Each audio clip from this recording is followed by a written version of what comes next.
அமைச்சர் முன்னாள் அமைச்சர் நாசரோட புகைப்படத்தில் இருக்காரு.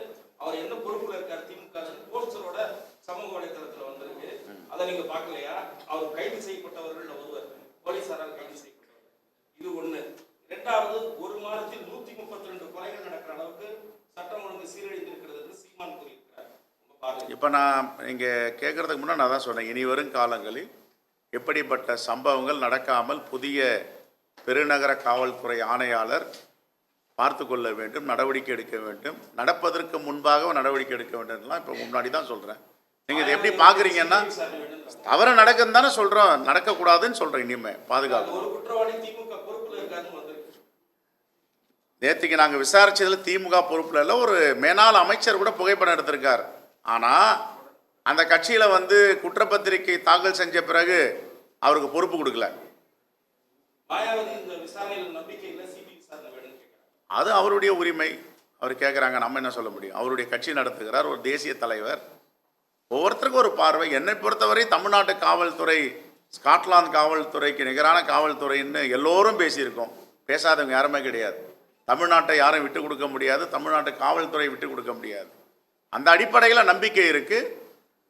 இன்னும் சிறப்பான யார் யாரெல்லாம் இதில் பின்புலமாக இருக்காங்க அதான் சொல்ல வரேன். நேற்றுக்கு 2 நாட்களாக அந்த இறப்பில் நான் இருந்த பொழுது நேற்றைய முன்தினமும் எல்லோர் வாயிலையும் வர பேச்சுக்கள் என்னவென்றால், இந்த தங்க நிறுவனம் ஆருத்ரா கோல்ட் இதில் ஏன் முதல் தகவலை அறிக்கை தாக்கல் செய்த பிறகு துணிச்சலாக ஒரு தேசிய கட்சி அவர்களுக்கு பொறுப்பை கொடுத்தது ஒன்று.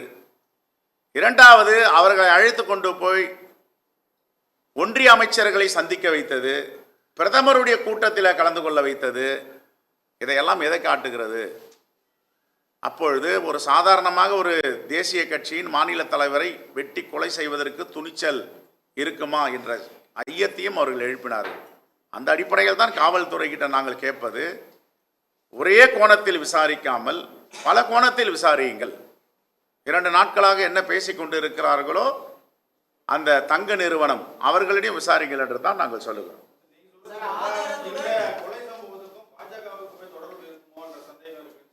நம்ம ட்ரையல் மீடியா நடத்த முடியாதுல்ல, எங்களுக்கு எதிர்கட்சி தான் பாஜக, நான் இல்லைன்னு சொல்லலை. எதிர்கட்சி, நாங்கள் எதிரி கட்சியாக இன்றைக்கும் காங்கிரஸ் பெரிய யாரையும் பார்க்காது. எங்களுக்கு கிடைச்ச தகவலை ஆதாரபூர்வமாக கடிதங்கள் கொடுத்துருக்காங்க, நாங்கள் சொல்கிறோம்.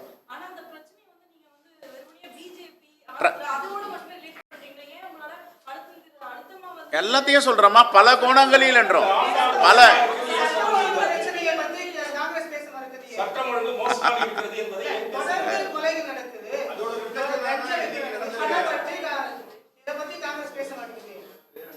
நீங்க என்ன புதுசா இன்னைக்கு தான் வரீங்களா? நேற்றுக்கு வரலையா பத்திரிகையாளர் சந்திப்புக்கு?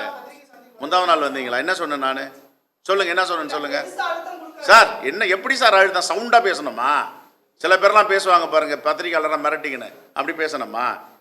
எங்களுடைய உணர்வுகளை வெளிப்படுத்தியிருக்கு. இனிமே இப்படிப்பட்ட படுகொலைகள் நடக்கக்கூடாதுன்றோம். அதுக்கு என்ன அர்த்தம்? என்ன சார் அர்த்தம் அதுக்கு? இதெல்லாம் யாருன்னா ஆதரிப்பாங்களா? ஒரு மனிதன் படுகொலையை ஆதரிக்கிறான், வேடிக்கை பார்க்குறான்னா மனுஷனா இருக்க முடியுமா? நாங்கள் என்ன ஆதரிக்கிற மாதிரி கேள்வி கேட்குறீங்களா? அப்படிலாம் கிடையாது. இது வருத்தத்தக்க நிகழ்ச்சி. இது யாருன்னா ரசிப்பாங்களா? கொலை நடந்துகிட்டே இருக்கோங்க, நாங்கள் ஒரு கட்சி நடத்துகிறோம், மனிதனாய் பிறந்தவன் மனித நேயத்தோடு இருப்பன், யாரும் அதை ரசிக்க மாட்டாங்க. நாங்கள் தொடர்ந்து வலியுறுத்தி வரோம், இப்படி போன்ற படுகொலைகள் குற்றங்கள் நடக்காமல் பாதுகாக்க வேண்டும். நேற்றுக்கே சொன்னோம், நேற்றுக்கு சந்தீப் ராய் ரத்தருடைய பத்திரிகையாளருடைய சந்திப்பில் அவர் இப்படி பேசியிருக்க கூடாது, தவறுன்னு உடனே அவரை மாத்துறாங்க. யார் செஞ்சாலும் தவறு தானே சார்? குற்றங்களை எப்படி எந்த ஒரு அரசியல் கட்சிகள் இதை அனுமதிக்க முடியும்? யாரும் அனுமதிக்க மாட்டாங்க. அதுக்கு தான் இப்போ பாஜக பற்றி பேசும்போது, பாஜக எதிர்கட்சியாக இருக்கலாம் எங்களுக்கு, ஆனால் எதிரி கட்சி கிடையாது.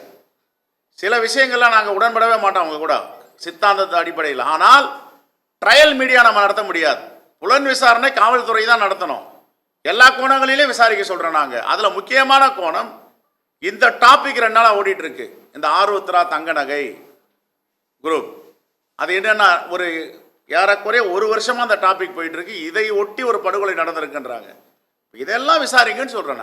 நாங்கள் என்னவோ இந்த படுகொலைகள்லாம் பார்த்துட்டு கண்ண முடிட்டு இருக்க மாதிரி ஒரு முறையும் கண்டிக்கிறோம். சட்டப்பேரவையில் தீர்மானமாக கொண்டு வந்திருக்கோம் கள்ளச்சாராயத்துக்கு. ஆகையால் நாம் என்ன சொல்கிறோன்னா, நான் அதுக்குள்ளே போயிடல. ஸ்டாட்டிஸ்டிக்ஸ்னு பார்த்தா இந்த ஆட்சியில் இந்த மாதங்களில் இந்த வருடங்களில் இவ்வளோ தான் கம்மியாக நடந்திருக்கு, அந்த ஆட்சியில் அதிகமாக நடந்து ஒப்பிட்டுலாம் பார்க்க விரும்பல நாங்கள். அது சொல்ல வேண்டியவங்க நிறைய பேர் சொல்லுவாங்க.